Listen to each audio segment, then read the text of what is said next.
to go back to one of the things you commented on in regards to your first family reunion. Mm-hmm. I know there was a bit of a fracas with the estate of Frederick Douglass, where they more so were denouncing any relation or anything of that nature. Could you clear that up? Sure. First of all, it was not the estate of Frederick Douglass. The estate of Frederick Douglass has never come out against Dr. Umar Johnson. It was two very distant cousins of mine who have been attempting to build an economic opportunity for themselves off of the name of Frederick Douglass. See, the problem you get with dealing with Frederick Douglass, if you're trying to exploit his name for profit, is the fact that whenever somebody needs someone to speak on Frederick Douglass, they're going to call on somebody who has never attempted to use his name for profit, and that's Dr. Umar Johnson. Right. So they see me, I'm blocking their ability to monopolize his name so they can go around the country and do lectures and things like that. Because I believe they're creating a museum, or there is a museum. A museum for who? For Frederick Douglass? Well, there's always been Frederick Douglass museums, but those are under the National Historical Society. Okay. The American U.S. Parks. Right. There's no private one.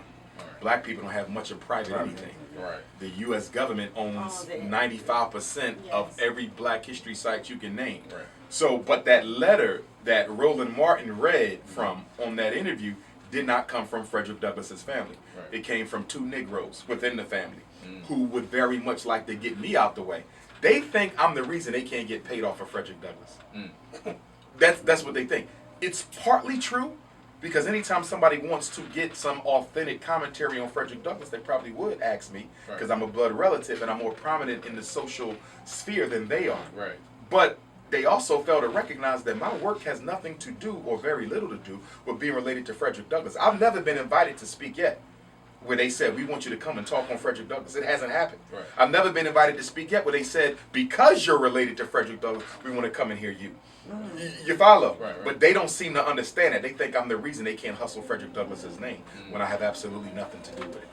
I've seen. Go ahead.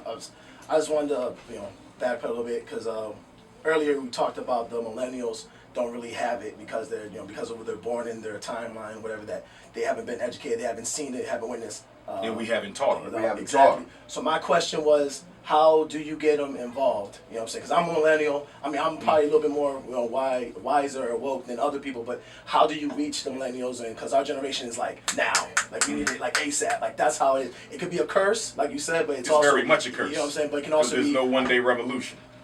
Yeah, I agree with that. Yeah. But it's also sometimes, as you said, that they can be blessed on that way, that they can find out things like this. Oh, yes, because they're also fearless. What's the approach? Like, how do you get to my generation? How do you get to that? I don't think it's anything that requires an excessive amount of investigation. I think you approach the millennials the same way you approach any other generation. The problem is this generation has been allowed to develop socially, politically, without any type of direction from the elders.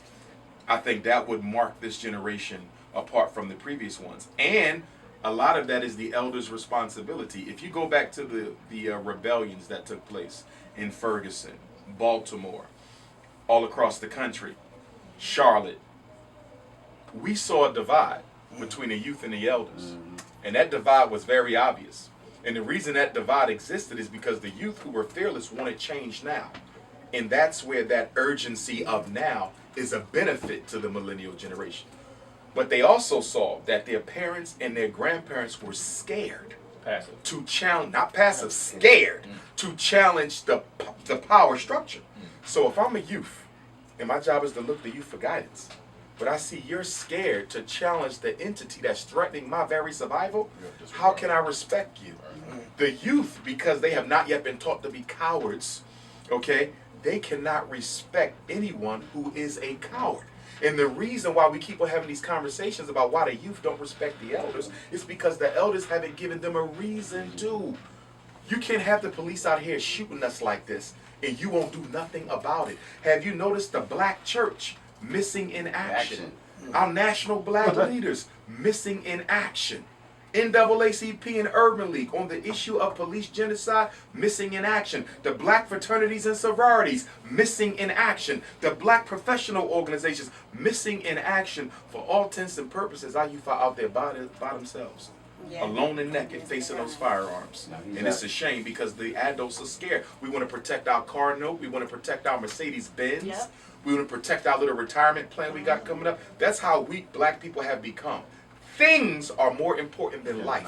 And it's an embarrassment to say that because we were the original people who value life more than things. No, he's absolutely right. I mean, I just last week, I had a young brother at a studio, and I confronted him for just something that he was doing. You know, he got upset, the whole nine, and he went and checked to see wherever I was. But this young brother actually came back to me and apologized and said, you know what? He was telling me in my era, I had older uncles and people around the neighborhood checking me if I was getting out of line. He said, they don't have that. He said, we don't got nobody checking us. So when you check me, it's unfamiliar. So I got to defend myself. It's like, you know, he gets into defensive action. So I just brought that story up just to reiterate you 100% right. Here's the in thing. A sense. The youth crave the direction and the absolutely. structure. I see it when What I is go. a gang? You know, a gang is nothing but a surrogate family. That's all A it gang is. provides a youth with everything you wish you had at home. You want your parents to tell you what to do and what not to do. You want to know that there's consequences if you don't come in on time because you know that they care, that they were up waiting for you to come through the house. You don't want to live in a house where you can come and go as you please. There's no structure in that. So when the structure is not provided in the home, they leave the home in search of that structure, and it takes them to gangs. And gangs provide them with identity. Gangs provide them with a mission. Gangs provide them with the love, with the structure, with the discipline. Everything you need from mom and dad, you can get it in the gang. So there would be no gangs if moms and dads were on their job. But let me clarify that because I don't believe in just blaming the parents because I'm thinking as a black community, we've gotten away far too long with blaming parents. We believe that it takes a village. But every time you hear conversations on black boys, it's always about the mother. Why in the hell are we going to blame a single parent mother for everything going wrong with our children in the school system? You must blame all the stakeholders. The mother is a stakeholder, but so is the pastor of the mega church, who we give $14 million to every Sunday, who has a congregation full of certified and licensed teachers who are doing absolutely nothing to battle the miseducation machine. How can you possibly blame a mother, but you don't blame the pastor that the mother gives all her disposable income to? So I have a question. So spiritually, so what do you as a people, because I have a Christian mother and a Muslim father. So did I. So what do you think, who do we pray to? Who's best for us? Because from what I understand from what my dad explained to me is the Bible was meant to control us because that's not our God. He's human. Okay. First of all, we're older than Islam and Christianity. Okay. That's number one. First, we was first. Yeah, so that's why I disagree. Organized. Yeah. So who do you pray to? But stay with me. Okay. There is no one name that you can use to describe supreme consciousness because supreme consciousness existed before us. So how can we name that which predated our own origin? I understand. Okay. So with that being said, whether you want to say Allah, Jehovah, Amin Ra, Chukwu, Nyame, Olodumare, any name is sufficient if it relates to you because you cannot really name that which is unnameable. Okay. It's the same thing when we get into conversations of what to call ourselves. People say, are we African? Are we Moors? Are we this? Are we that? We are all that and much more. Because if you cannot name God, because God is above any name, then God's first people is also above one name. Okay. So any of them are sufficient. It's about what's relevant to you. Okay. You see, I don't think African people have to particularly belong to any spiritual or religious system. But I think you, as an individual, have to build your relationship with supreme consciousness. And the problem is we have been convinced that you have to buy into a cookie cutter already pre-established religion in order for you to find your way back to consciousness, and you don't. You don't need religion to find God. Okay, religion can be a bridge to that relationship, but it can also be a hindrance. I've seen people who didn't find God till they left the church, didn't find God until they left the masjid. On the flip side, I've seen people not be able to find God until they joined up. So it's all about what's best for you. What I look for, because as Pan-Africanists, we believe in freedom of religion. It's how that religion benefits our struggle. In other words, if you Muslim and your Islam allows you to fight next to your brother for the liberty, freedom, and justice of African people, I have no problem with your Islam. Okay. On the flip side, if your Christianity tells you that you are not allowed to participate in any race-based struggle, even if it is for the survival of your people, and that you're not allowed to see racism for what it is because you believe in a colorblind God, then your religion has just become an enemy of our struggle, and I will reject it. So it's not what you believe, it's the political behavior that manifests from those core beliefs. I agree. Now, as a rule, though, if I had to take a vote and somebody said, listen, there's no in between. You either have to say we should keep religion or get rid of it. Let's just say we had to take a vote. Okay. And you either had to get rid of religion or keep it, I would get rid of it. When you look at the role that religion has But if played, you had to choose, what would you choose? I'm getting rid of it. If you We had would- to choose Christianity. Oh, I'm not neither. Yoruba. No. If I'm going to choose anything, I'm going to choose traditional African spiritual systems. Me, myself, I practice Ifa, which is the system of the Yoruba of the Nigeria. Okay.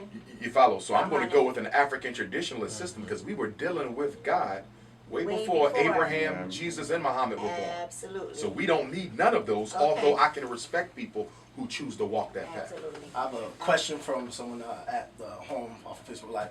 They basically asking if you're familiar with John Henry Clark, and if so, what do you think is your connection of values, or what do you disagree with him, or just a little? I don't quick disagree snippet? with him at all. John Henry Clark was the last of the great revolutionary Pan-African nationalists.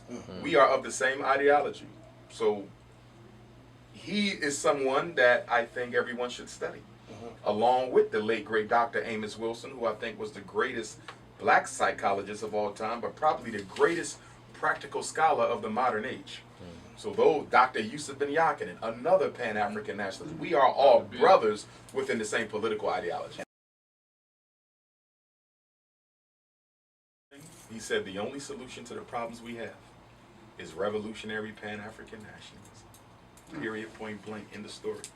Islam ain't saving us, Christianity ain't saving us, integration ain't saving us, democracy ain't saving us. First of all, black people need to understand something. If voting could change anything for you, it would be illegal. People, and you be getting on me when I get the word. I keep telling you. Now, let me clarify, though. Let me clarify. Yeah, let him finish now. Let him finish. Let me You be in the clarify. line voting? Voting can be an effective tactic. One item on a menu of items that we use in pushing for our liberty. It cannot be the be-all, end-all. No. It is not a way of life, and it will only benefit you if we lock our votes together and vote as a community. We cannot vote as individuals. White people love when you do that. Negroes love when you do it too. Because if you take where we are now, Broward County, if all the black folk in Broward County are voting as individuals, no matter who gets in office, they don't have to be accountable to you. Because the vote is so scattered and helter-skelter. You understand? I don't have to be accountable to y'all because y'all didn't vote as black people. Y'all voted as Democrats and Republicans. But if you tie that together and say, we as a people This group are voting this way, right. now they got to be accountable because if they don't deliver, they know you can replace them the next election. So what I'm saying is if we're going to vote, make it count and organize it. But to tell people to just go and vote because your ancestors died for it, that's ridiculous. But I also want to clarify the historical record. Our ancestors did not die for us to vote. They died for freedom. The vote was the tactic in their lifetime that they thought was most likely to deliver that freedom. Yeah. So now, in this day and time, we get to reevaluate and determine what do we think the tactic is that is most likely to deliver that freedom. Don't confuse the goal with the tactic to achieve it. Oh. Yeah, no, absolutely. I mean, even with another question I've just been on my mind lately is along with yourself, Jason Black. I've noticed that a lot of these platforms that come up in, empowerment platforms that you got. I even hashtag them. Where's Umar? Where's Jason? Where's, you know what I'm saying? So I get the sense that they're very afraid of all you guys being unapologetic and coming to where I think can actually spearhead something real powerful. Like a lot of these platforms, like look at even First Take. You're there. You want to talk to Lil Wayne about sports, you know what I'm saying, or about something that's happening, you know what I'm saying, with the community, but you don't get gentlemen like yourself and Jason Black. They can allow that risk. Adolf Hitler who probably masterminded the modern propaganda machine through yeah. Joseph Goebbels, his psychologist, who created the whole philosophy of the blue-eyed, blonde-haired, superior white male. Hitler basically taught that the worst thing you could ever do is allow the oppressed to be given an opportunity to tell their narrative. If you notice, you're never allowed to tell your narrative. The corner boy never tells his narrative. The single black mother never tells her narrative. They go and get a bourgeois Negro to tell your narrative for you because they know they're not going to represent it accurately. That's why they have these buffers. Ben Carson. You see, they'll get Michael Eric Dyson, no disrespect. Cornell West, no disrespect. But you're not unapologetic in your handcuffed to integrationism.